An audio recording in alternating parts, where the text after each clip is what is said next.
Okay. So, I understand, Sharon, believe me. all right. So yeah, so we are live on YouTube. Well, I think we're talking about food. This is Thankful Thursday. Welcome, welcome everybody. So we're talking about food Okay. and the temptation of the body and how the body and the ego itself um basically overwhelms. It's really overwhelming, and I don't want to get too caught up here, but we've been watching this show Survivor, which I don't know if you've ever seen that. It's where a whole group of people is put on an island, or put someplace where there's like not, it's beautiful, lush jungles, etc. But they have no food. Maybe they have rice.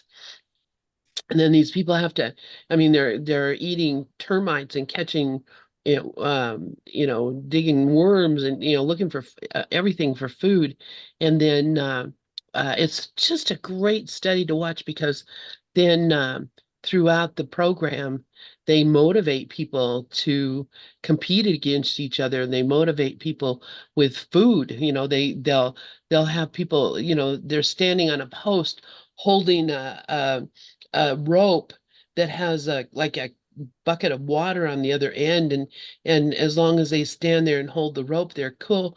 But once their arm gets too tired or they lose resolve, they drop it, and the bucket of water falls over them, and then they lose. They have to step down, and then all the other people are still standing there.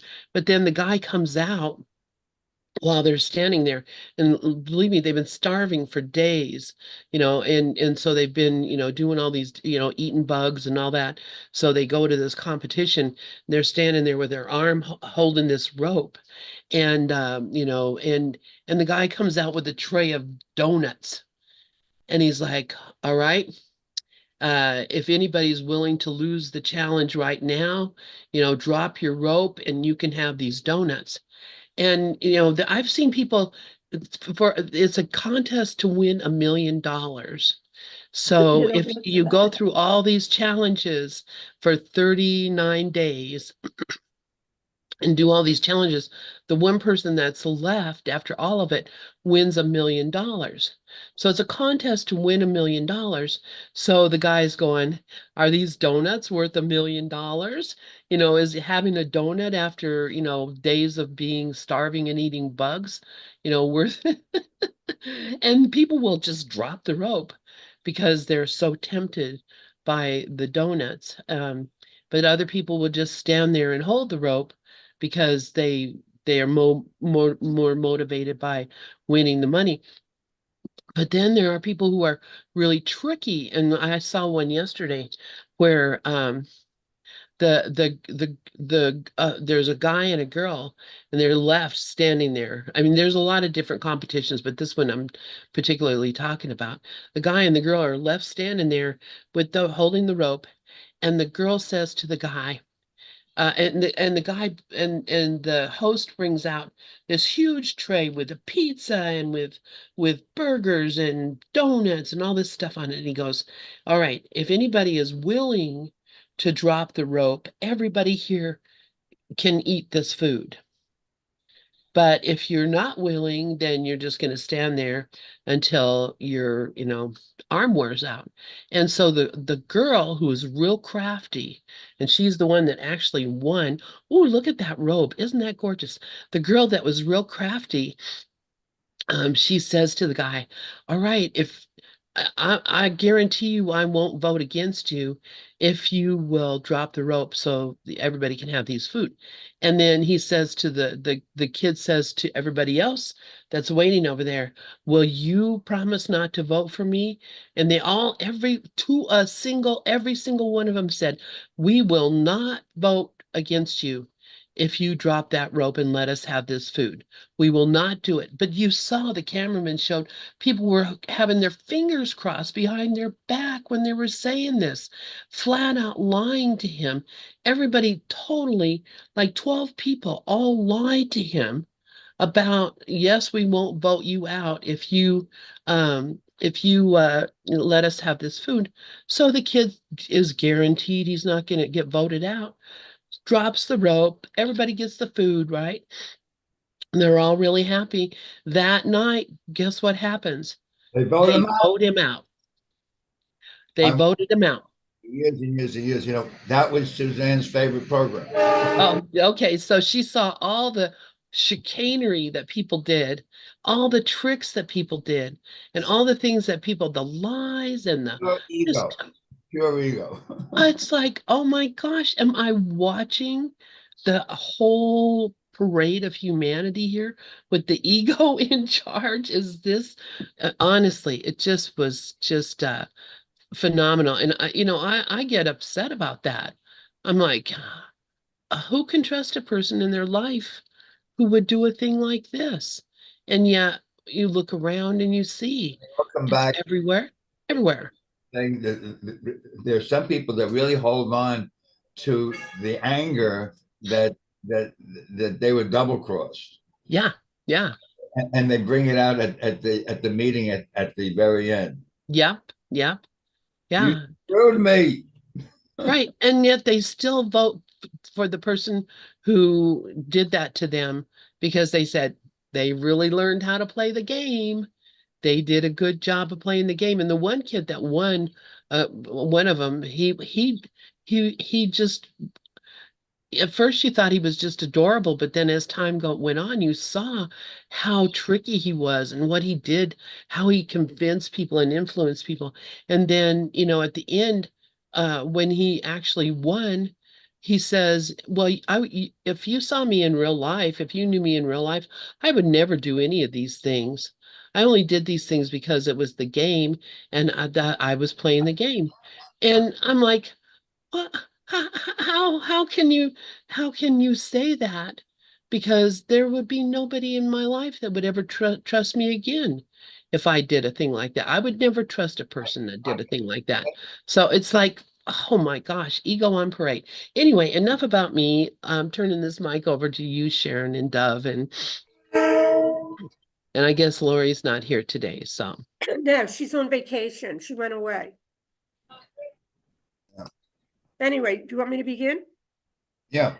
Okay. So today's lesson is about mercy, and mercy is compassion. And that is truly how we want, or I awareness, want to see this world. I want to see it from the higher self. I don't want to see it from the small self, because the small self has preferences. The small self is going to always be agitated about something. The small self is the ego, because we are listening to a critic all day long, and we have a child within us that's pure light. And light is all that's really here. But if we stop and we look, every object here seems real, because God's light made it, right? Because we are the Son of God. We are no different than Jesus. And that is truly the message of A Course in Miracles, that we have our own, every one of us has an inheritance to the truth. And in the political scene now, there's all this hate out there from two sides, and sides are just what the ego wants. So we can look at the stark hatred that's in the human mind, because that's what it is. It's all hatred, So where do we come in? Where do I come in? Well, if I want to be truly helpful, if I want to have really follow the rules of decision, then every decision is made with spirit. It's not made with the little self. The little self can only give me concepts. And those concepts are beliefs that I believe that, what I think and what I feel is the most important thing, because they don't even understand how I feel, meaning that Sharon, the character, wants everyone to understand how she feels. When I got on here, we were talking, I was saying to Sharon Murphy that a lot of times, years ago, she got me a Marianne Williams book on weight loss, because what's going on for me now, not during the day, but at night, I just eat. And I eat because, hi, Lindy. Hi, sweetheart. I eat because it feels good. But isn't that the trick of the ego, right? It's all about pleasure. Now, when I want pleasure, I'm feeding the very monster that I don't want anymore. And it is a monster. Make no mistakes. Just look outside. And all of this is coming from within God's holy self, really. I mean, it's there and it's not, because it's a mirage. So, I look back and I look at the obstacles, right? And you can see that, all the obstacles, I don't want to talk from we. It's only my mind that I'm responsible for. The attraction of guilt. The second obstacle, the belief the body is valuable. Well, the ego gets me every time, because it tells me what I need to do. What I need to do to make sure that I'm aligned with it. What do I need to do? And I need complete responsibility for sight, completely realizing that this clown that I'm listening to is not here for my best interests. It's here to promote hate. So, the second obstacle, and then we go to the third, the attraction of death. And, I want to tell you, the movies I watch and I enjoy are usually a little bit, it has like that mystery or just the addiction gets filled just by seeing it on a screen. And that's all this is a screen, right? So it's all about, the fact that our bodies are meaningless. And this is how I catch myself. If I believe I'm in this body, I'm in hell. Because all I think about is that we're separate, and separation, today's reading is basically all about, the fact that, we don't realize there's nothing outside us. We are looking at thoughts daily. And I think when you find this kind of gold, you realize that all of this is all made up by us, the Son of God. There's no one in this dream that isn't playing their part. And if they appear to be bad, that's their part. If they appear to be good, that's their part. But they're all the Son of God. There's no individual making any kind of, decisions. It's all done from wholeness. And, the atonement is the gift that God has given us. Today's lesson is God in his mercy wills that I be saved. Well, what he's really saying here is that we have the same will as God. So if we listen to the ego and we want me that doesn't exist to continue to get everything it wants, we are absolutely blocked completely from the light. Just like love's grievances. All grievances hide the light of the world. So when I got on, I was talking about this book because I was guided to it. Because what happens in this mind is it starts to get hooked on pleasure. And food is pleasure, right? And then I'm unconscious. That's what the ego is. It's unconscious. So unconscious eating, and what Marianne has in this book, which I think is a great book, is you stay conscious when you eat. You want to feel how it tastes. You want to set up your table so it's just beautiful. So you really see that you are, the king of the universe. There's only one king of the universe, right? So he says here, Ken, that the crucial principle underlying this statement is that forgiveness means looking at the ego without judgment. That's funny because all this year, I would say I've listened to Keith Kavanaugh. Now, I love Ken Wapnick. I have Ken Wapnick as mostly so many of his stuff because he, I was skeptical about the course when I started, and I had to get to the professionals, as if there really are professionals out there. And because he's a psychologist, I really wanted to follow Ken. But what Keith does is the same thing, only he has this Irish voice. And the Irish tone of his voice, what he does quite a bit is laugh. He'll even say, I'm not a sage. I sometimes lose it too. And we all do. Not all, but I do. I do. I remember Lenny Rose used to say, Sharon, speak from your own experience. Stop saying we. And I know he's right? And if you think Rose isn't here, he is here. You can't not be here because that's all that's here is this love's presence. So every one of us is safe as the one son. Anyway, it says the crucial principle underlying this statement is that forgiveness means looking at the ego without judgment. So what does Keith always say? Look at the battlefield. with Jesus. If you're looking with Jesus, it means you're looking with the thoughts of love, with consistency, where there is no brokenness in that thought. Because the light, and what that really means is you can't have any grievances. Because if you have a grievance, and by the way, I still have grievances, but it's a lesson a day or more than one to just bring me back to responsibility and to realize that I and my Father are one. We are always with God, right? This character that's speaking isn't even important because, I've lost the ability to remember who I truly am.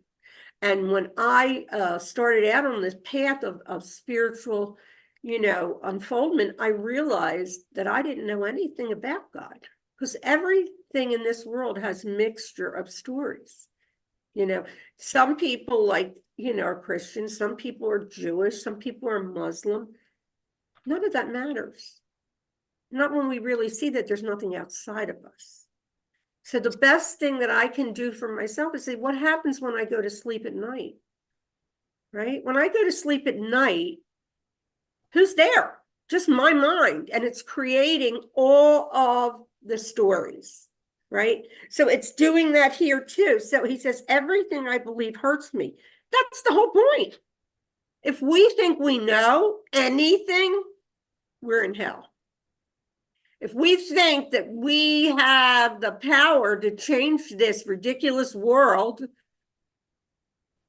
we're lying to ourselves because there's nothing there's nothing, no thing to do but not interfere with the dream. Interfering means I've fallen back down the rabbit hole. So he says, everything that I believe hurts me within the world, my body or other people's bodies will disappear when I step back with Jesus in the holy instant. When you're in the holy instant, you cannot see anything but light. That's all that's here. And we are the light workers and we are the light of the world. There's just one. So the ego gets in on this. It loves awakening. It loves, but it doesn't want you to get there. It'll keep me in it for as long as it can.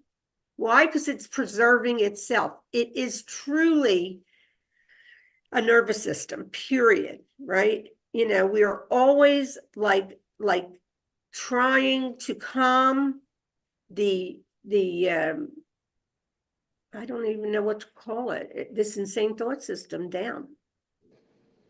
My granddaughter and grandson started school today in Altoona. It was a whole story, not necessary to talk about, but they did go back to Florida. So today's their first day. So I'm kind of excited because they're in Altoona.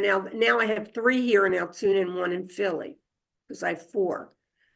And I do love my kids very much. But the one thing I'm looking at now is also specialness, right? Now, I've always loved children because they really are authentic. And that's what we are all aiming for, authenticity. What does that mean? It means be who you really are. Be the I am. But the temptation is always about, I need to know. I need to know. Well, you don't know. And, that is the worst thing you can do to an ego. Or to tell them it's wrong. So it's all perfect because the moment is all there is. And this virtual reality is something Sharon, could never understand.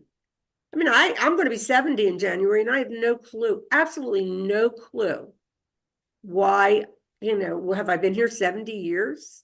Absolutely not. There is no here. It's a dream. So stay in the holy instant and just want mercy for every son of God that believes they're these people, because that's when we know we're in hell. Over to you, Doug. Okay. All righty. That was a nice opening of another show. Yeah. I heard you say, I still hold some grievances, and that came up for me yesterday. I realized that you can never really help anybody know the truth. You just can't. I was talking to one person who does know the Course in Miracles, and they came to me for help, but they have their own thoughts about what everything is for. And when you try and point it out to them, they have their own way of seeing the course. And I spoke to someone else who doesn't know the course, and she's so determined that she is right. And you cannot tell a person that they're not right. You cannot. It came to me yesterday that I'm always speaking about myself. It doesn't matter who is there. They're giving you an opportunity. They're really a mirror for you to really recognize that that it's you who should be grateful. It's you who should have gratitude for what is, rather than thinking that you can change anyone's way of seeing anything. You can never change anyone's way of seeing anything, because you're really talking to the ego. And of course, it's my ego talking to their ego. And all you can recognize is that whatever advice you ever gave to anyone is really the advice that you're really giving to yourself. And to take the advice that you're giving to somebody, that's the perfect advice that you need. You know, the forgiveness of grievances is really what the atonement is all about. You know, if people say accept the atonement, you're not accepting the atonement. You're letting go of your grievances. That, you know, if you let go of your grievances, you are already home. My grievances is really not even about me and someone else, or someone else and their family. It's about me and God. You know, just like Mother Teresa said, people can say all kinds of things, love them anyway, forgive them anyway, because in the end, it's never between you and somebody else, or them with someone else. It's always between you and God. Uh, so, uh, so when you hear that, how can you really hold on to grievances? It's my grievances with God. That doesn't mean you have to do something crazy. Like, well, it says in the course, if someone asks you to do something crazy, silly, do it, because if you're not doing it, shows them that that's more important than your relationship with them. But then a couple chapters later, he says, well, if someone asks you to do something silly and stupid, do it unless it hurts you or another. And it is amazing that Jesus comes back like a couple of chapters later and said, wait a minute, you can actually hurt yourself. And the only way that I see that I can hurt myself if I believe that anything in this world is real. And I'm talking about anything that begins in time and ends in time, because anything outside of time is content, and form is belief that I can be hurt. I just want to mention that today's lesson, and I don't know if you mentioned today's lesson, Sharon. I think you were talking about the obstacles to peace, but today's lesson is lesson 235, and I put it on the chat. It says, God in his mercy wills that I be saved. So the truth is we are saved. The truth is we never left home. But if you believe in the illusion, and if you have any ideas of your brother being a body and you're being an individual, or you're going to help your brother, how could you possibly help your brother if you see your brother is separate from you? You're already a sinner. The guilt is already there. So Ken Wapnick says, we bring the illusion of our thought system to the truth of his correction, which is reflected in the statement, God is not fear but love. God wills that I be saved from this. So when he says God is not fear but love, I'm really speaking about myself. I mean, the Father and the Son are one. Nowhere does it say the Father ends and the Son begins. So let me look at myself. What am I really afraid of? How can I be hurt? Love is all encompassing. There's nothing outside of the love of God. So how can you possibly be hurt? You're still in the ego thought system. Only the ego thought system sees hurt as possible. That's my thoughts. Back over to you, Sharon. Or maybe I just want to say, Lynn, Monsieur, if you want to raise your hand and step in at any time, please do. Yeah, all are welcome to share. Because, the thing that I love about, healing is it's joining. Healing and joining are synonymous. When you're healing, you join because it's actually the awareness of love's presence joins the seeming objects and it just seeps right together and we're just this oneness. But it's a reflection because we never left heaven. We're not really even in form because the character is so meaningless. The character was nothing that I did here had free will. The character never has free will. The character is always in duality. You can't be in the body and not be in duality. Go for a walk. Oh, it's cold out. And then it gets warm because this is the nature of the universe, right? So I had mentioned about mercy being compassion, and having the most compassion for oneself is the most important thing. Because like if you look at the fact that you're lying to yourself, you're not honest. Honesty is saying the truth. I am, period. It's an isness of perfection. God's will that I be saved from this. So what is the atonement? The atonement is what we are. When I did the course years ago, I would just think, well, I accept the atonement for myself, thinking that the atonement means that I have to accept it like we do in this, third dimension. In the third dimension, we pretty much are tested 24/7. Did I do that right? Am I wrong? That's basically what I think happens, even because the ego is involved in this waking. The ego is absolutely a phantom and not real, but it's also insane. And this insane voice is only talking to itself. So I, as the one son or the being, infinite being, can watch it and be amused by the play. There's no reason to entertain this play because it's hurting me. I'm having a war with myself, a war against my holy self, right?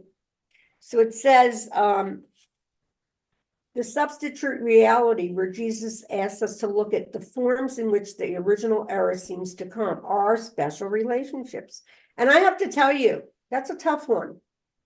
Because, my kids have always been like my motivation in life because I wanted probably all my life as a child to be a mother. But that's who we really are. We're the mother of the universe or the father. We are in charge. We're light workers. And what does that mean? When you are the light, there is no duality. There's just sameness. And sameness is really the whole Course in Miracles. It's bringing us to sameness. And I recollect years ago that I was driving in my car and I remember Doug Fishman saying he would repeat over and over about sameness. And I went under a tunnel and everything had joined. The sameness showed up. It's the love's awareness. So many things are unfolding for this mind now, showing me that I was being undone. Because that's basically, we as egos want proof that we are awakening. What does that even mean when you're already awake? You are the love of God. Acceptance is what you are. There's only now. Right? So when I get caught, and I have a passionate love for humanity. And so I will get in there and have judgments, but those judgments are all pretend. There's nobody out there. And a lot of times, I would say, well, what happens when I die? Well, you don't die. So who cares? Who cares if you come back or you don't? I remember Byron Katie saying something that really stuck out. She said, nobody knows what happens. So let's not even go there. because the happening is what's going on here. You know, I've heard Roger Costello over the years say, this is a happening. That's what Ramesh Bajikar said. It's a happening. It's a tiny mad idea. So why are we always trying to make it serious? You know, yesterday I have a friend that's going through a lot with, well, I have two friends that have children that are suffering, and that's a tough unfolding because, you know, we are animals and the mother bear is no different than the human bear, right? So it's kind of like, have mercy for anyone that gets caught up. You know, I know my friends that were in this process used to hear me cry and they understood, but at the same time, they also knew, they held the light for me. They knew it wasn't real when my child was suffering. And did I try to let that go? Did I want peace while he was suffering? I don't remember any of it because I was being undone regardless. Because when you cry or when you laugh, why, that's just the best exercise for the ego to get diminished, smaller and smaller until it balances out. And, you know, to be quite honest, I do fall down the rabbit hole. Oh my God, through the day. Why? Because there is an attraction to guilt. Because there's a fear of love and the unworthiness. How could I be God? Well, you're God's son, which means you're a part of God, just like Jesus. You know, and what he was doing, this voice, was telling Helen Schuckman and Bill, oh, you're on the wrong track. You are not even aware of the fact that you're not these characters. And I often will look at Bill and Thetford and feel like, even though I'm observing it, I feel as though that book was really meant for him in the way he passed. I mean, he said to Carol, you know, this is my Independence Day. And all he did was just return to who he always was. That's all I know. But again, do I know what happens? No. You know, a lot of times these new teachings are coming out about consciousness rising, and that's true for all of us that are in this process, whether we know it or not. Our consciousness is arising. So you know how profound it is to even be called into this process? And actually, when you look and you see that there's just objects here and stillness, and the stillness is what we are, you realize that nothing happened. And then you really do laugh because you realize you put yourself through the hell. And only you, meaning you, the Son of God, can really heal you. But it's all happening as a collective, meaning the unfolding is happening from wholeness. And the infinite self isn't saying, well, I think I'll wake you up and not you. Because it's meaningless, whoever wakes up, really. But I feel like it's a gift from God. And that I need to honor that gift, because isn't that what Jesus says in the Course? That, you know, he honors us. And if he honors us, how can we not honor our brothers? So, you know, what Ken was saying, he said, I need but keep in mind my Father's will for me is happiness. And it's free. You don't have to pay for it. You don't have to work for it. Now, we all know in this world, you got to work for everything or else you're lazy. You know how we're judged. Here we are, like winning the lottery is what I see. That's what I said years ago. I feel like I'm winning the lottery because I want to tell you, these thoughts, they are in the way if we don't realize that's all they are, is thoughts. And there was always a passion for this body. It wants to look just this way, right? It wants to stand out. It wants to be special. It wants to be thin. Now, when I was talking about weight earlier, it's really about how I feel physically and the guidance I get. And I tend to sometimes abuse the body with food. I just do. And so now I'm calling myself back to more of a study to be very vigilant about the fact that I can only hurt me. And then I'll say, well, I don't care anyway, because it's not real. Well, even that's not even helpful. Because the truth is, if you get a gift from the universe to say, you know, stop. It's like what Vicky Poppy would always say, stop, drop, and pray. Stop, drop, and pray. And pray is communion with the Holy Spirit or Jesus. Remember, this is a thought system. They're not saying like Jesus, Christ of the personhood is here, because he never was here, just like us.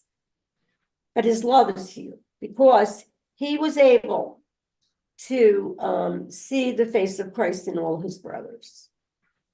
And how can you do that right here, right now? I can do that, right? You know, Ken says that I bring to God's loving arms my thoughts of sin and injustice to his son. His love surrounds me in its mercy, reminds me of the inherent sinlessness of the Son of God, for which I am a part. My feverish dreams of hate and punishment had no effect on the truth of God's all-loving justice. They disappear in my forgiveness of God's innocent Son. And isn't that the child within us? The child within has the light, but then it got kind of, the light got kind of lost in the thought system. And the thought system is all I've been watching all these seeming 69 years. It's my own thoughts. So, you know, we realize, yes, in this world of form, we will have preferences as people. But if we take the stand as the Son of God, and there's only one of us here, there's no longer preference because it's all is well, right?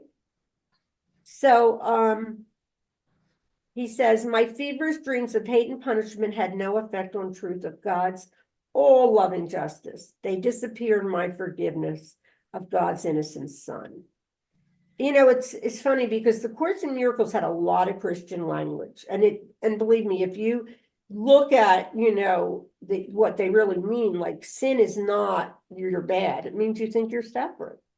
So every word has to, you know, they use this as almost like a Vedanta, like, you know, in Christianity, and that's kind of what Bill would call it, you know, a Vedanta Christian, you know, and that bothered this mind because I grew up Jewish, right? I didn't have this kind of stuff, salvation or any of that.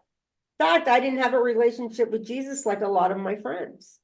So what I had to do when I found the Course, and I did this, I made a collage of him because I wanted to have a relationship, thinking that meant something. Even though that was coming from the ego self, it was mixed with Holy Spirit telling me, it's okay, Sharon.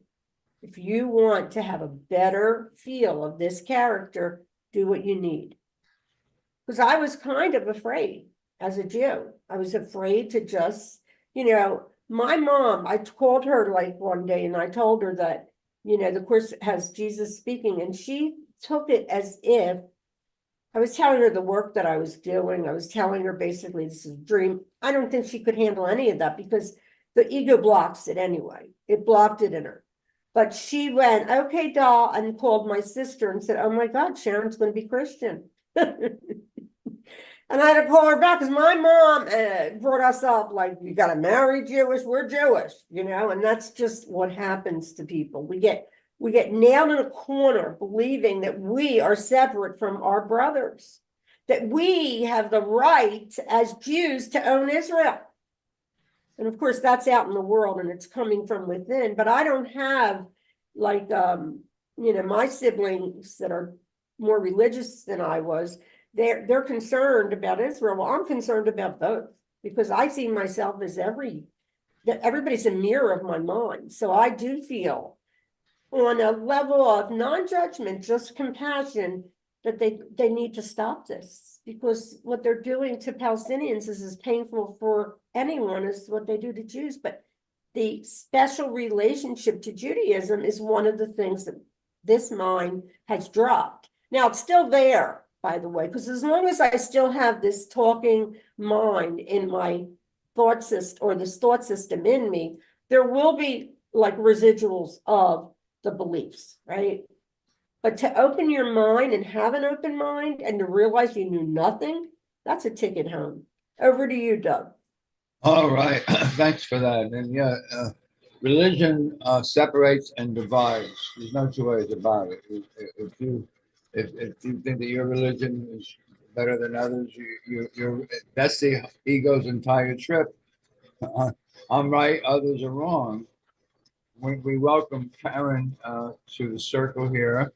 So Carol, Hi, Karen. Hi, sweetheart. I don't know if she can hear us.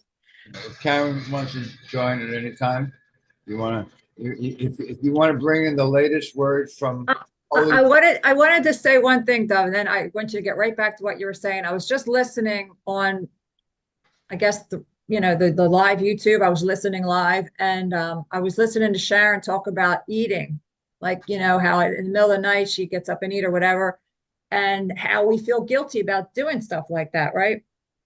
Well, what I think helps me, what I know helps me, not that I think, and this is what we're learning. This is what the course teaches us. This is what Ken Wapnick drills. This is what Keith Kavanaugh drills, is that we look at that. We look at our eating. We look at our overeating. We look at our overdoing anything without judgment.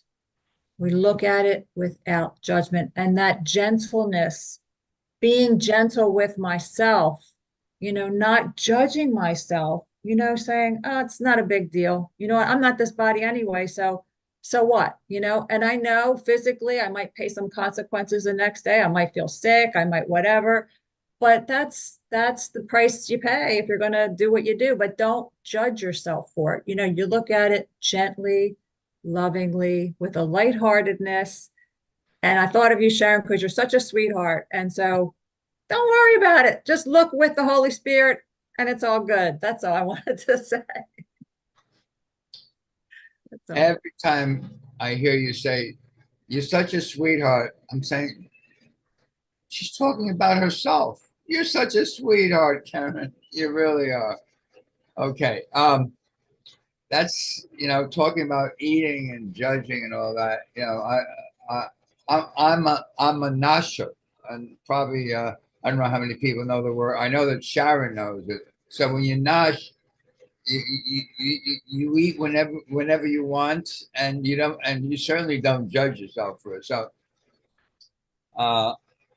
that is one thing that I don't have as a problem. But this whole topic of judging yourself brings up something by Eckhart Tolle. He says all problems is judgment problems. The instant you stop judging your neighbor, healing happens for both of you. All problems, in other words, all judgments are illusions of the mind. Can you imagine that? All judgments, all problems are illusions of the mind. So if whenever you're looking at a brother, and in the psychotherapy pamphlet, that's probably the most powerful line in the entire pamphlet. Healing begins the instant the therapist stops judging the client. And that's really the entire pamphlet. It's only our judgment that condemns us. You find that in lesson 198. Only my condemnation injures me. Only my forgiveness sets me free. So what is forgiveness but recognizing that I'm making all of this up? It's an illusion. And I'm going to stop believing with a big lie in my own belief system of thinking that I know better, that my brother is not the same place that I am. That's an illusion, since we are all one. That kind of leads me to something I came across just yesterday. Let's see if I can find it now. It's from text chapter 14, section 4, the very first line in the first paragraph. It says, when you accept a brother's guiltlessness, you can use the word sinlessness. When you accept a brother's guiltlessness, you will see the atonement in him. Wow. that's the first time I realized that's not up to me to accept it. You know, it says your only responsibility is to accept the atonement for yourself. It sounds like I can do it for me, but my poor brother, you know, I mean, he'll get there one day. One day, you're still living in time, Dove. So, if you really look at that, when you accept your brother's guiltlessness or sinlessness, you will see the atonement in him. Two by two, we enter the ark. You can't just accept the atonement for yourself and go home. You have to see your brother as sinless, as guiltless too. That's accepting the atonement. That's what makes it real. Doing it for yourself does not make it real. Even though I'm always speaking about myself. So I want to contribute that to my own understanding of, oh, I accept the atonement because the word acceptance is my big, my big word on forgive. I accept all things exactly the way they are. Well, how about accepting your brother who is sinless exactly the way he is too? And with that, I see someone just wrote a message on the board, so I'll just take a look at it. And of course, it's Karen's tagline: "Only equals are at peace." Text chapter 7, section 3. Thank you so much. I use, by the way, that's where is it? Where that's my uh, uh, I use it in one of my where do I use it? I forgot where I use it, but I use that as my mantra. Thank you. Thanks to mentioning that. Only equals are at peace. Oh, I know where. TikTok. Oh, cool. I'm very into TikTok, and I've been doing it for a couple of years. And if you go there, my name is Dove Peace, and the first thing you see is only equals are at peace. I love it. Okay, anyone want to share? Back to you, Sharon. Unless someone wants to share, either Miss Cher, Lindy, Miss Lynn, or Miss Karen, or Miss Sharon.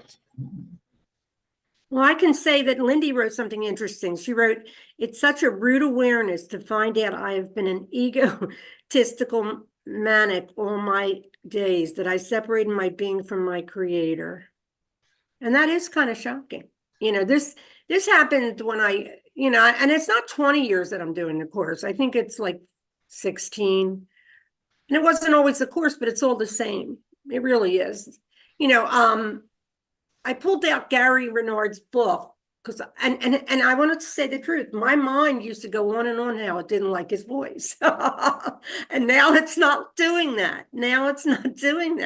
It's just liking it. So that's progress, right? Because the ego is loud. It's, in fact, when you look at our world, there's a lot of beings seemingly waking up, right? But the ego's noise is so loud that we don't see that. And the other thing is the conditioning is an addiction. So, so I am reading his book. I've had it for years.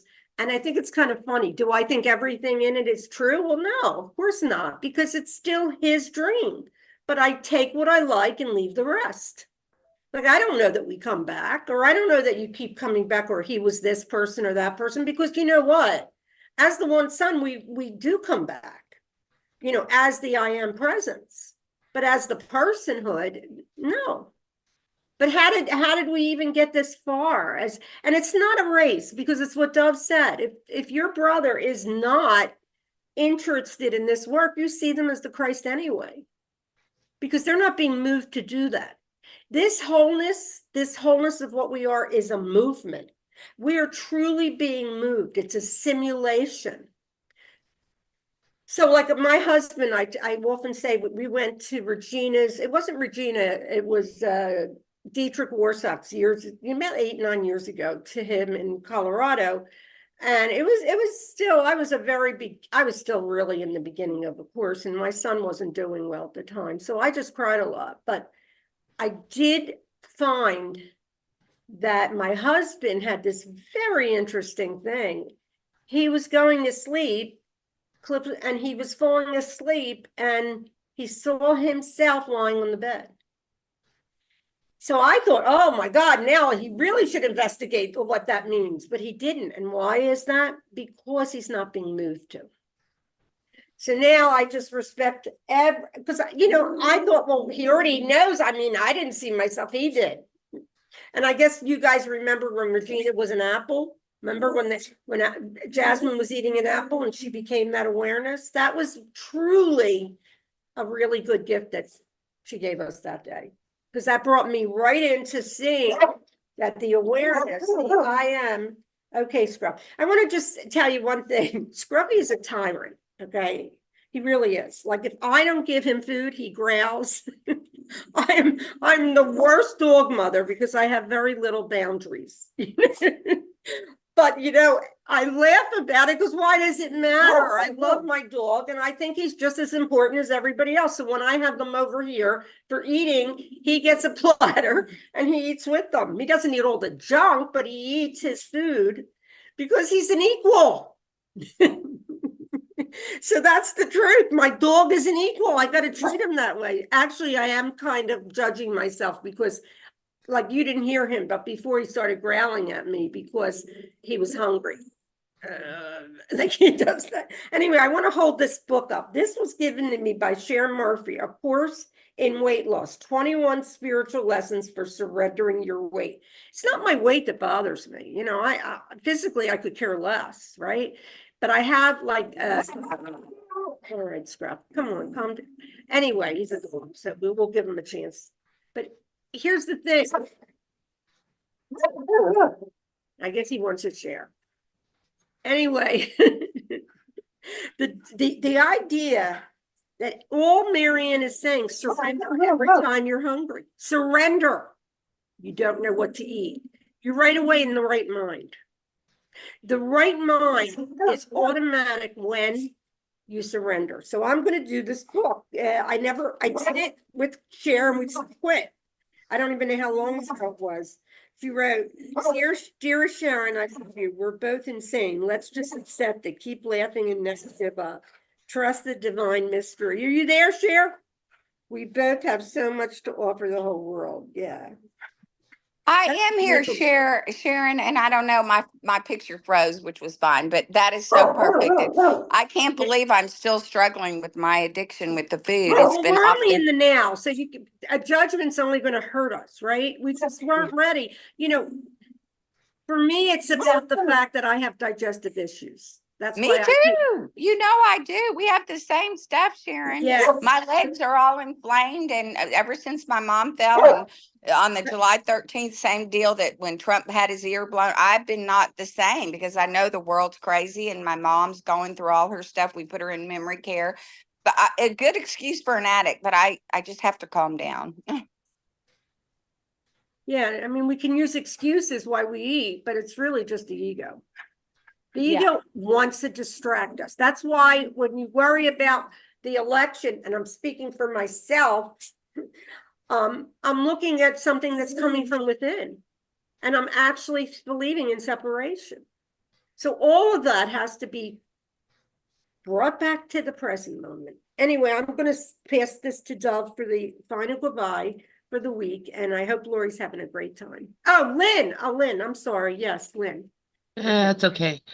So what I wanted to say, and I may be the only one, I posted this in the chat. When I look in the mirror, I don't recognize the person I see. I think of myself, I know what I look like. And then I look in the mirror and I'm like, who is that?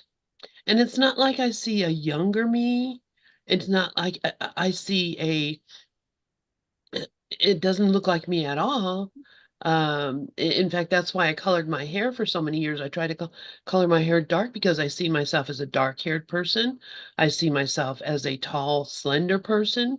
I just see myself in a much different way. So every time I look in the mirror, I'm like, who is that? Where did that come from? And I've got to fix it. I want to fix it. I need to make it look like me. And so that's the struggles I've had my whole life. Me doesn't have big boobs at all, none. These got to go. If I could, honestly, if I had the money and the wherewithal to do it, I would have them removed or reduced tremendously because they're not me. But then I would have a lot of other things done too because it's not me. And it wouldn't matter if I did that. I still would not recognize the face, the body, the being I see when I look in the mirror. And I always have just felt so disrupted by that. Just so you know, like, oh, how can that be me? How can that be me? I feel like I've been switched, like body switched or something. But I realized after I started studying A Course in Miracles, that's not how I look. This is not how I look. I don't look like this at all. And you don't look like that at all. We don't look like these things. What we are is not this. So of course I'm never going to recognize it and think that it's me. I'm not, I mean, it's ridiculous when I look at it. I'm looking at it right now I'm like, it looks okay, could be improved, but it's not me. I don't see me here at all. And I wonder if I'm just the only one, or is everybody that way? And is that why we're so obsessed with trying to fix it? Fix my hair, fix my skin, fix my everything, lose some weight or gain some weight, depending on how you are. It's never going to work. You will never look like you. Just forget about it. What we are can't be seen in a mirror. What we are can't be weighed on a scale. What we are can't be improved or fixed or changed in any way at all. And that's where we're disconnected. That's where I'm disconnected. Because, as long as I'm here, never looking at anything, if I lived in a cabin in the woods and had no mirror, no TV, no nothing, had no idea what I looked like, nothing, I'd be perfectly happy. Because there would be no, as long as my clothes fit, there would be nothing of the vision of this body to disrupt my peace of mind. It wouldn't be there. Be just like a dog or a bird. They have no idea what they look like. They think they look like everything around them. People, before we had mirrors, we thought we looked like everyone around us. If you wanted to know what you looked like, people would say, oh, you look like your mom, or you look like your dad, or you look like your cousin, or you don't look like any of them, or whatever. But you wouldn't know because you don't have a daily vision of yourself in a mirror. These things are, they've destroyed our lives. Mirrors and videos and things where we're looking at ourselves and trying to identify ourselves with the thing that we're seeing, it destroys your peace of mind because it can never be reconciled. Never be reconciled. And Zuma's not coming today, I believe, so we could talk on for a bit. Karen, yes, please go ahead. Yeah, it's funny. I have a niece and she's a beautiful girl. I mean, she is gorgeous. She's only about like 18. She's 17. Who's not beautiful at 17, right? She is obsessed with perfection, looking in the mirror. And my sister sent me this picture. She wears these, really tight tights sometimes. And so she felt that her one butt cheek was higher or bigger than the other one. And she sent me this picture of her daughter's butt in these tight pants. And she said, Karen, do you see what she's talking about? She says, I don't see it. What is she talking about? And I said, you know what? If I look really closely, really, really closely, only because she said something, I see it's a slight where no one would notice it, but she's obsessed with it. She's obsessed with it. And she's doing everything to make it perfect. And she's like that about, like, she's been since she was a little girl, little tiny girl. She's been obsessed with the mirror, obsessed with the mirror, obsessed with the mirror, and changing her clothes and changing her clothes. And she's still that way. But this butt thing was like, that was just so funny. I just told my sister, I said, you know what? I said, I never would have noticed it if you didn't say anything. And it's so slight that nobody would notice it. But to her, it's enough that she wants to go and have surgery for it. Yes. She wants Yes. to go and have a doctor remove part of her body You're right. or You're right. or add to the other part to make it bigger. Who knows? But that's it. It's a dysmorphia. They call it body dysmorphia. And it's when your body doesn't match what you think it should be. And it's because, yes, we're given all these images. You know, you look in the Jenners or the Yeah. or Kardashians or all anybody you look at, they Photoshop them to make them look like a perfect airbrush skin, perfect everything. And then, you look at yourself and you go, that doesn't match. This is not how. And even they themselves are like constantly going and getting a facelift, getting a nose job, getting their ears lowered, getting their whatever it is that they think is causing that dysmorphia to happen, not recognizing it's because I don't recognize myself, because that is not what I am. I will never recognize myself as this, because it's always going to be the other thing that is not me that I need to fix. And I think also too, Lynn, correct me if I'm wrong, but you also shared that you don't identify with male or female, That's right? right. So that has a lot At to do all. with it. Yeah, because of Yeah. that. Yeah, because the image of myself is basically a young man. But I don't, envision like penis or any of that kind of stuff. Those are not, I'm not interested in. It's Right. the way the being is, the I'm laughing so hard. asexual. Yeah. It's funny because you wouldn't look at me and think there goes a young man. But that's how I feel. That's how I feel. And that's how I, I've had people, well, Lynn, you're the most feminine person I know.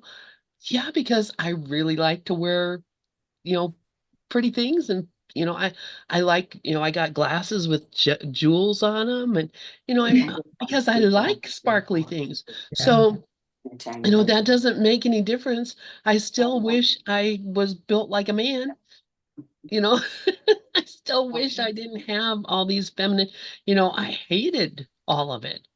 I love being a mom. I love having babies. I love breastfeeding my children. I loved every bit of all that experience.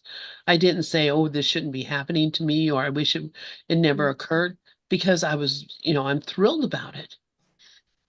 But on the other hand, there's a lot of other things that I wish never happened because of this. Mm-hmm. And that people, everywhere you go, people see that and think that's you and treat you like it. So I'm being treated like, fat old lady. Oh, Vishnu's visiting Dove. Wow, that's so cool. Oh, that's wonderful, Dove. Give him a hug for me.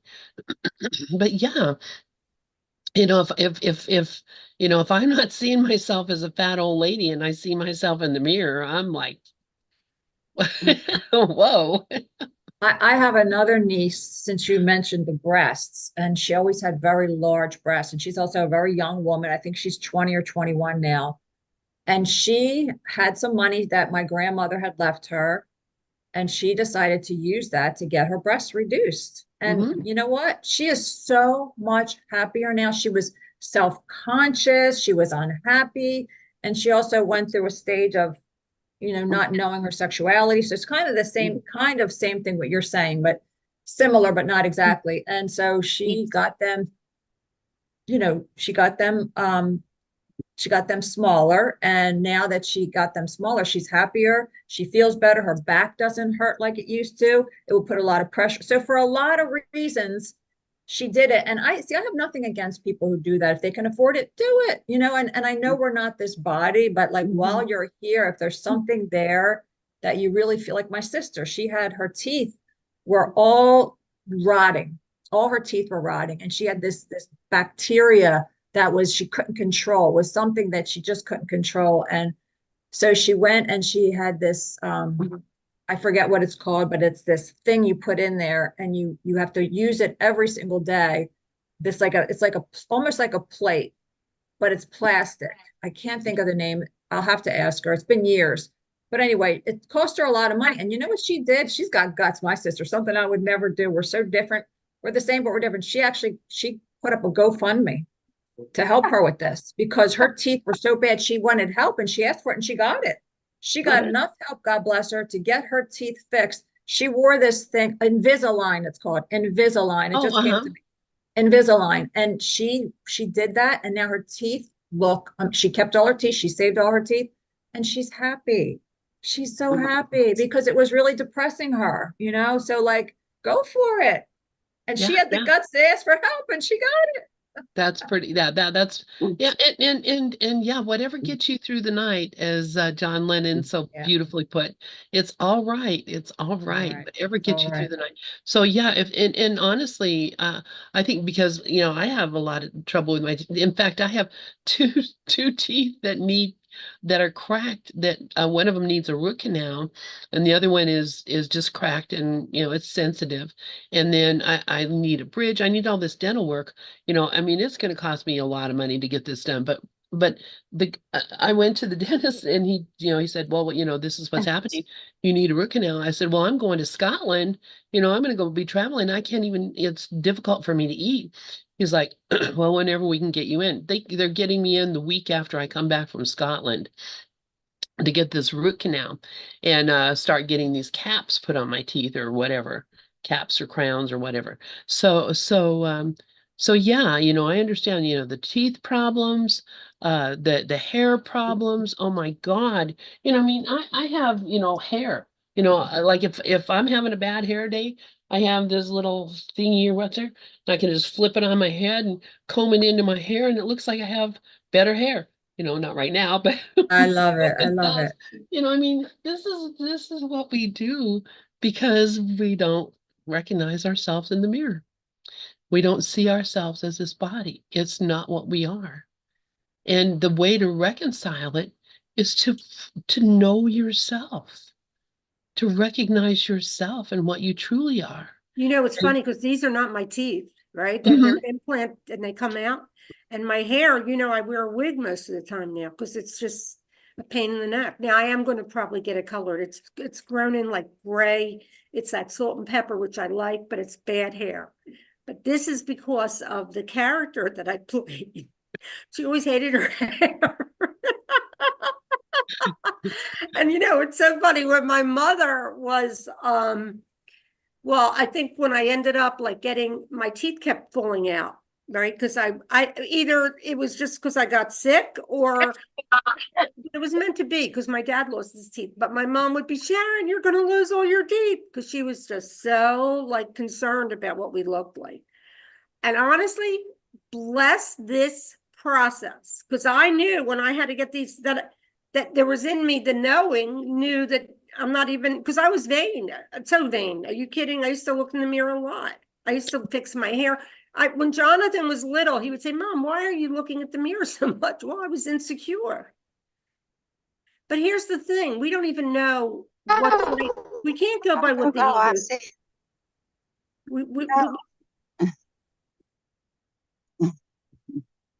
That's you. I had muted myself probably. Anyway, yeah, so you gotta laugh. Like you don't, everything about this process has changed my life in such a way that I can only say I'm grateful. Yeah, as well as me, that I'm the same way.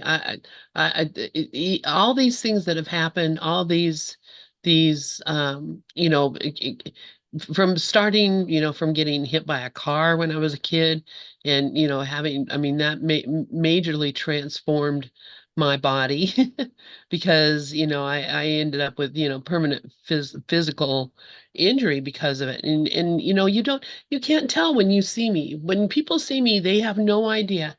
And you can attest to that, Sharon, because you've seen me, and Dove as well.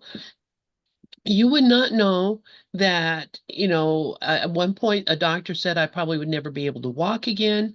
You would never know that, you know, I had, you know, destroyed my knee in a car accident, that I'm blind in one eye, that I have no sense of balance because I got my vestibular nerves poisoned by antibiotics. You know, you never know that if you saw me, and you'd think that, you know, I was just perfectly fine, which I am just perfectly fine, right? Oh, okay, cool, Karen. That would be great. I am just perfectly fine. And, you know, yeah, I walk a little slower now. Now I actually use a cane with like the red and white stripe tape, reflective, that like on a blind cane for a blind person, because my visual impairment really, if I'm not, uh you know, people don't recognize that I can't see them, you know, then they think I'm just, you know, rude or stupid or something when I'm in their way. Well, I can't see anything over here. There's no vision. So and I have even believe it or not, which I know you'll never know this. You'll never know this unless this happens, or you go with your one eye closed for a while. You can actually see your nose. You actually, every time you look to the right or to the left, you see your nose, you know, if it sticks out any like mine does, which everybody's does at some point. And there was a time when I thought maybe I should, if I, because I don't have any vision over here, and my nose actually blocks off part of the vision that I could have because it's in the way. And I thought, well, if I just got that part of my nose removed, I would have I would have better vision. This is how silly, how silly we are. But but you wouldn't know that if you saw me. You never think that there was anything, you know, wrong with Lynn, or that wasn't exactly, you know, right on perfect, because I am like determined not to look different. You know, after I learned how to walk again, after you know, went through all that, you know, and it was a lot of hard work. And Karen, I'm sure you can attest to what that is. It was a lot of hard work. And after I did that, you know, my goal was to not limp. That you would never, you would not see me limp.